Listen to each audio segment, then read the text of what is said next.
Hey everybody, welcome to another Gamemaker Studio 2 tutorial, and in this tutorial I am going to talk about paths in Gamemaker. So paths are basically predefined, paths which are used to make an object follow exactly in a way or in a particular movement in which you want it to be. Now let's start by creating a path, and let's just call it path 0 for now. And now you'll see this graph over here. You can instantly start clicking around and create some points, and these points connect together and make up your path. Now what are the options in here? Now connection kind basically means whether or not your path will be smoothed out from the curved out from the corners or the edges or not. And straight lines is basically used to make the points connect to each other through just straight lines. You can also set the precision, which can be as low as 1 and as high as 8. So if I set it to 8, all of the points on the path will try to be as close to the edges and the corners as possible, and if I keep it to 1, it will get far away.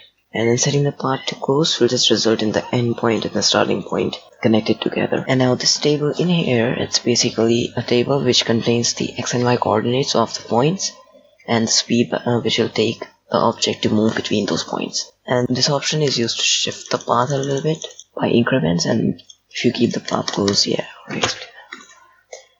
But now making the path in the path editor gives us a problem. If you want the path to be in the room, you don't know where everything in the room is in relevance to this graph in here. So what we can do is go to the room in which you want the path to be, create a new path there, and then select the path which you just created, and as you can see, the path is here. And in here you can just click around to add points of your choice. Also you can right click on points to delete them, or just left click and press the delete key to delete them. Same as here, and you can also reverse, mirror, or flip. Now let's say that you have already created this path. Now how do we make an object move on this path? Now let's make an object which will be moving on this, which will be our test object. And now we are going to add this object into our room, and then we are going to make this object move on this path that we just created. So how do we do that? I'll just go to the event and just type path start. This is used to make an object start on the path.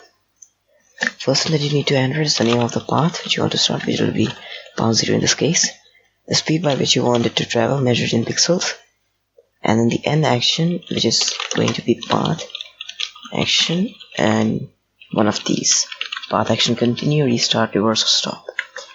We are just going to use restart in here. What restart does, it snaps the object's position back to the start of the path, and it reaches the end of the path.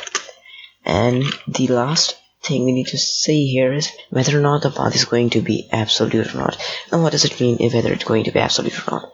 If you keep it absolute, the player will be snapped to the starting position of the path, and then it will follow. But if you don't keep it absolute, if you enter false in there, the player will move where it is, but it will move relevant to the path. Like, it will start the path from where it is. So basically, in the way you can understand it, that the path will snap to the position of the player, and then the path will start. We're just going to put it true in here for now. Alright. Let me just shift this path a little bit real quick, just so that it's in the center. There we go. And then we're going to run it. And as you can see, it's following the path that we created. And it loops back to, alright, it's working as intended. But now how do we make an object stop on a path? And for that we are going to use path, and this is used for stopping the object. So we are going to just add an alarm to show this off. So yeah, the alarm is going to go off in 2 seconds. That is 60 frames into 2. and then in here you're just going to type path end, and then save it and run it.